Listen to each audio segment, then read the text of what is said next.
I know कि ये second group थोड़ा हार्ड है बट ये रॉकेट साइंस नहीं है। आप इसमें थोड़ा सा पर्सपेक्टिव चेंज करो। आप इसमें वो माइंडसेट से मत जाओ कि इसको याद करना है या फिर मीन्स वो थियोरेटिकल माइंडसेट से मत जाओ। थोड़ा सा टेक्निकल सब्जेक्ट है। आप रीडिंग में मत जाओ, आप सॉल्विंग, राइटिंग, ये चीज़ पे ज़्यादा फोकस करो क्योंकि यही आपको अल्टीमेटली हेल्प करेगी राइटिंग में भी। और जब क्वेश्चंस आपको खुद से लिखना पड़ेगा, कोई आउट ऑफ सिलेबस आया तो उसमें भी आपको हेल्प होता है एक प्रेडिक्ट करने के लिए।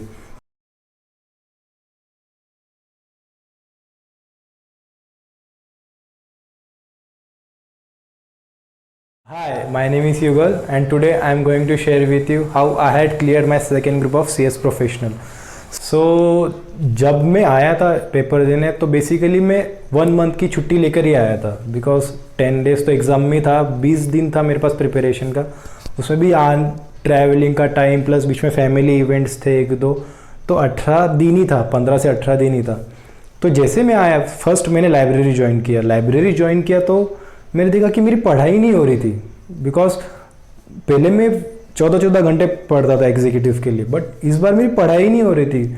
उसका होता है इंटर्नशिप में, एकदम नेचुरल है कि जैसे इंटर्नशिप से होता पढ़ाई बहुत कम होती है।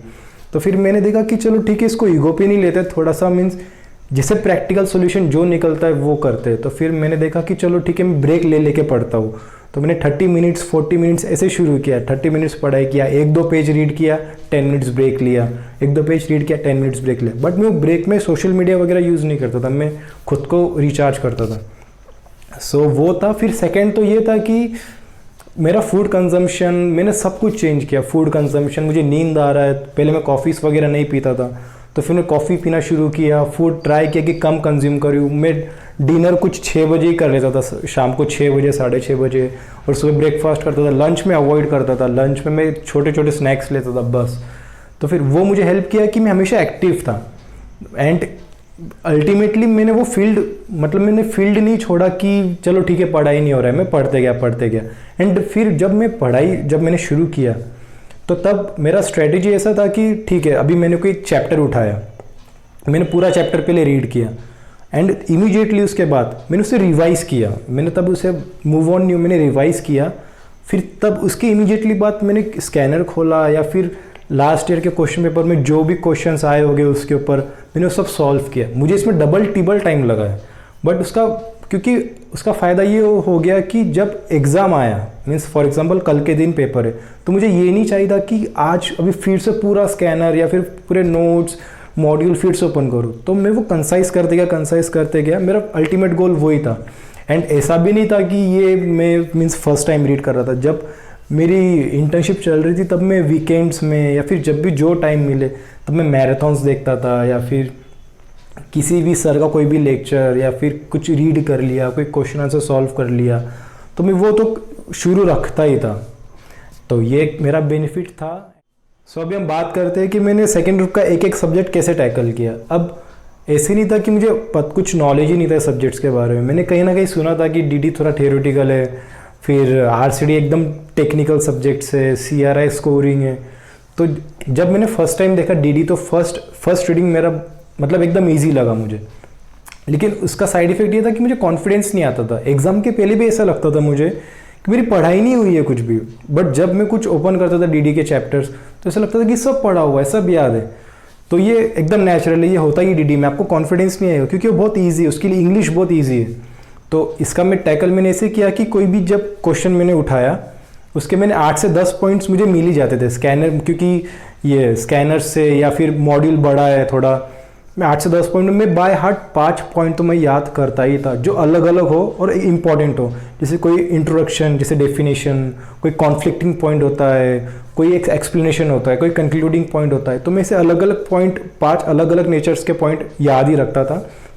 एंड सेकेंड थिंग ये है कि एग्ज़ाम में आपको डीडी ऐसा होगा कि ऐसा होगा कि आपको सब आता भी होगा और कुछ भी नहीं आएगा डिटेल में, क्योंकि हर एक क्वेश्चन ऐसा आएगा कि आपको कुछ ना कुछ नॉलेज है लेकिन ऐसा पता भी नहीं है। तो उसमें आपको कॉन्फिडेंटली लिखना पड़ेगा, वो आपको कुछ ना कुछ पॉइंट्स याद करना ही पड़ेगा जो वो स्पेसिफिक पॉइंट्स हो, 4-5 एटलीस्ट।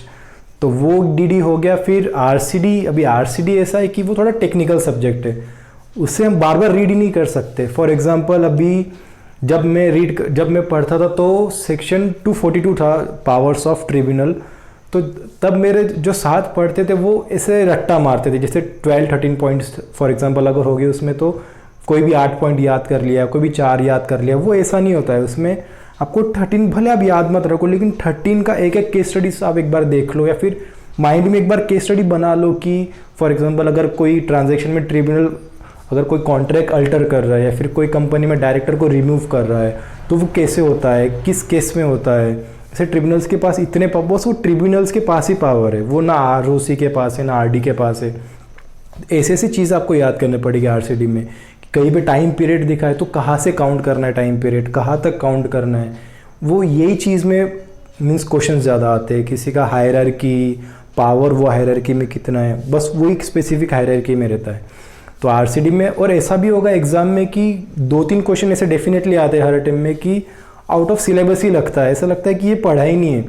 तो ऐसे टाइम पे मैं कैसे करता था कि अब फर्स्ट ऑफ ऑल मैंने एटलीस्ट 100 क्वेश्चंस मैंने सॉल्व किए लिख कर आरसीडी के। तो जैसे कोई ऐसे अननोन क्वेश्चन आता था तो मैं खुद को इमेजिन करता था कि मैं एक बहुत बड़ा लॉयर हूँ या फिर कोई जज हूँ और मुझे जजमेंट देना है अभी के अभी, ये ऐसा केस आया है। तो तब मेरा जो इंस्टिंक्ट बोलता था, जो मेरी गट फीलिंग बोलती थी, मैं वो डिसीजन पास करता था और अकॉर्डिंगली फ्रेम करता था आंसर।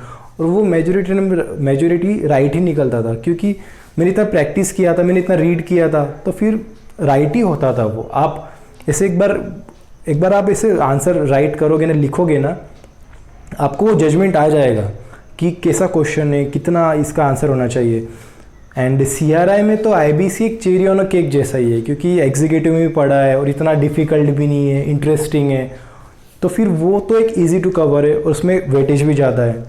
और मेनली सीआरआई में ना आप देखोगे कि right on your own words, फिर कमेंट्स, ओपिनियन, ऐसी क्वेश्चन आते हैं जहाँ पे आपको खुद को माइंड अप्लाई करके लिखना है। तो ऐसे में आपका राइटिंग प्रैक्टिस एक मस्ट होता है, क्योंकि अगर आप सोच के लिखोगे आपका टाइम भी लगेगा और आंसर इतना अच्छा नहीं आता है। So that's it. अभी 3 सब्जेक्ट का तो वही है। आई नो कि ये सेकेंड ग्रुप थोड़ा हार्ड है, बट ये रॉकेट साइंस नहीं है। आप इसमें थोड़ा सा पर्सपेक्टिव चेंज करो। आप इसमें वो माइंडसेट से मत जाओ कि इसको याद करना है, या फिर मीन्स वो थियोरेटिकल माइंडसेट से मत जाओ। थोड़ा सा टेक्निकल सब्जेक्ट है, आप रीडिंग में मत जाओ, आप सॉल्विंग, राइटिंग, ये चीज़ पे ज़्यादा फोकस करो, क्योंकि यही आपको अल्टीमेटली हेल्प करेगी राइटिंग में भी। और जब क्वेश्चंस आपको खुद से लिखना पड़ेगा, कोई आउट ऑफ सिलेबस आया, तो उसमें भी आपको हेल्प होता है एक प्रेडिक्ट करने के लिए। एंड अभी इस वीडियो में तो हमने बस वही कवर किया है कि हमारे एक्सपीरियंस के बेसिस पे कैसे आपको कुछ लर्निंग मिल सके। अगर आपको कुछ भी जनरल क्वेरी हो, आप कमेंट्स में बता सकते हो, हम डेफिनेटली उसे आंसर करेंगे। So thank you.